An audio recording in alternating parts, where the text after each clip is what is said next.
はい、皆さんこんにちは。リジェクトロート G の時戸でございます。本日はトパンガチャンピオンシップ第5期の本戦リーグの、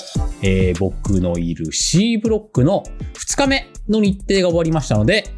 そちらの方の振り返りをやっていきたいと思います。非常に、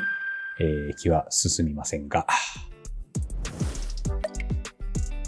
1日目を終えてですね、1勝2敗で、もはやすでに崖っぷちに追いやられてしまった私でしたが、2日目、3試合ありました。メンツは、ヒカルくんの秋、ガチくんラシード、そして水派のキャミーというですね、バリエーションあふれるこの3キャラですね。で、今回、クラシック秋対策はですね、一番お世話になったのはおそらくドンパチさん。5の時にもオロ対策でね、いろいろ教えてもらったんですが、今回、ドンパチさんが、秋を使っているということで、宮沢桐生という名前ですね。で、対戦も結構してもらって、で、あとは、リジェクトのね、タイジさん。JP から今秋にキャラを書いて、かなりね、調子良さそうに、動かしてますけれども、そのお二人と、かなりやってもらったおかげか、クラシック秋って、そこまでがっつりと対策を今までしてきたわけじゃなくて、それこそランクまでヒカルくんと当たった時に対戦するぐらいだったんだけど、バージョンも変わって、ここで、本当にがっつりと対策を立てることができて、秋がやられて嫌なこととか、キャラの特性とかっていうのは割と理解できた状態で、臨めたんじゃないかなと思いました。で、本番なんですが、序盤ね、なんとか、まとわりつくことができて、飛びとかも通ったし、あとは自分の用意してった、OD、向こうの飛び道具からラッシュで攻めてくるところに対して、ドライブリバーサルで切り返すとか、あとはね、粉塵蹴りとかをうまく、機能させることができたんじゃないかなと、思います。序盤2試合は、なんとか取れたんですが、ヒカルくんのやってきた選択肢で、後々見返してみるとこれは非常に、ポイントとなったなっていうのが、画面端での、秋のバックステップに、こっちがね、投げを甘く重ねちゃってて、そこからリターンを出されたなっていうのが、まず一つ。ああいうのにちょっと痛いお仕置きとかを、入れたかったなと。あとは、ヒカルくんがやってきた、伏せからの、投げの選択肢がですね、これはね、ちょっと自由にさせすぎちゃいましたね。2回通して3回目かなんかも、僕はコパン一発で、打撃で止めるという、しょぼい返し方をして、向こうにいいようにされて。で、あれでちょっとね、こっちの動きがね、悪くなっちゃったような気がするんだよな。で、結果はですね、2-0 は危険なスコアということで、2対3で、ヒカルくんの秋にやられてしまいました。非常に厳しい展開が続いております。そして、続きましては、ガチくんのラシード。こちらもね、先ほど見直してみたんですが、僕もなんかね、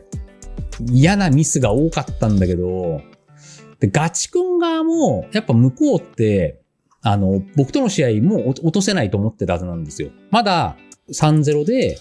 負けなしだったんだけど、小林だとか、あとはヒカルくんとかっていうのが、かなりね、星をいい感じで稼いでいたので、ガチくんもここは落とせないだろうなっていうのが、やってて伝わってきた。なんか向こう側もね、なんかちょっと変なボタンの押し方とか、ミスが多かったのかなという感じが、多分お互いのことをそう思ったと思います。自分のプレーもちょっといまいちだけど、相手もなんか変なプレーしてるな、みたいな。で、この試合はというと、まずね、ガチくんの堅い守りが崩せず。でね、やろうと思ってたね、ちょっと踏み込んで相手のしゃがみ弱パンチを引き出して、こっちが下がり大パンで取るとかっていうのをガチくん戦やりたかったんだけど、なんかね、うまくできなかったね。こっちがその投げに行くときにそのボタンをうまく押されちゃったりだとか、あとは下がり大パンとかがそもそもそのタイミングが合わなくて崩せなかったりだとかっていうので、うまく立ち回られましたね、これは本当に。これはね、0-2から2回勝って、さっき僕 2-0 から3連敗したんで、おやおや、これはガチ君側から見て 2-0 はちょっと危険なスコアなのかなと思って、途中、ちょっとテンションが上がったんですけど、まあそんなことはなく。で、2対3で、こちらも、敗北ということで、これで、1勝4敗となってしまいました。厳しいね。で、この日の最終戦は、水葉のキャミ。これはね、いけそうだったんだよね。まあ、キャミ、あんまりね、得意な組み合わせではないんだけど、やっぱ、割と得意じゃないからこそ、結構、このリーグに向けてというよりは、終始、ずっと意識してた組み合わせだったんで、まあ、なんとかしたかったんだけれども、ちょっと途中ね、決めきれそうなところがあったんだけど、そこをうまくしのがれてしまったりだとか、あとはね、こっちの温存した後の立ち台パンチを当てるっていうのが、まあ結構キャミー戦重要だなと思ってて、で、まあそれが中盤後半あたりで、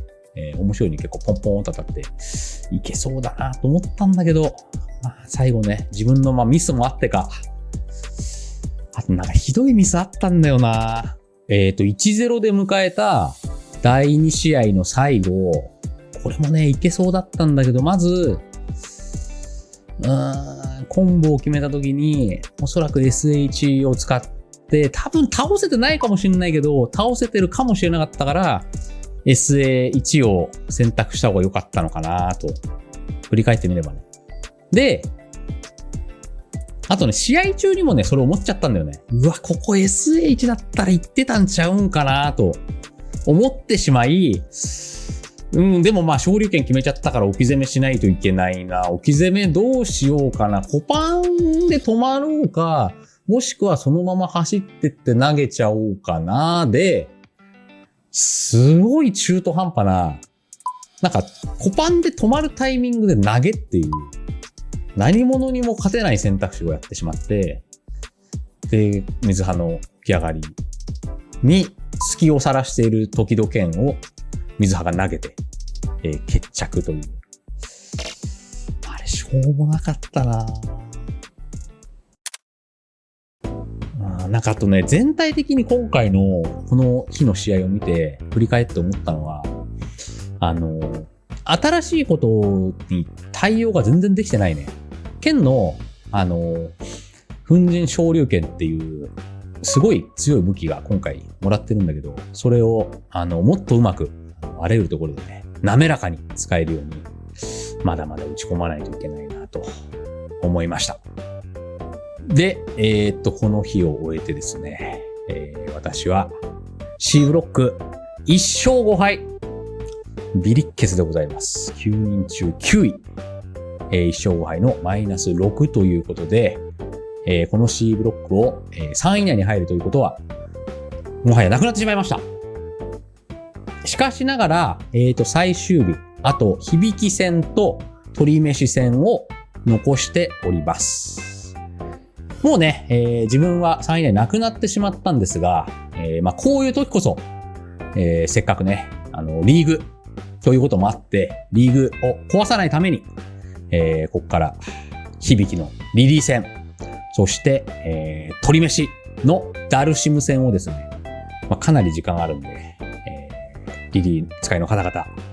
そしてダルシム使いの方々、何卒よろしくお願いいたします。納得のいく自分の動きをして、勝って、終わりたいと思います。はい。本日はこの辺でご視聴ありがとうございました。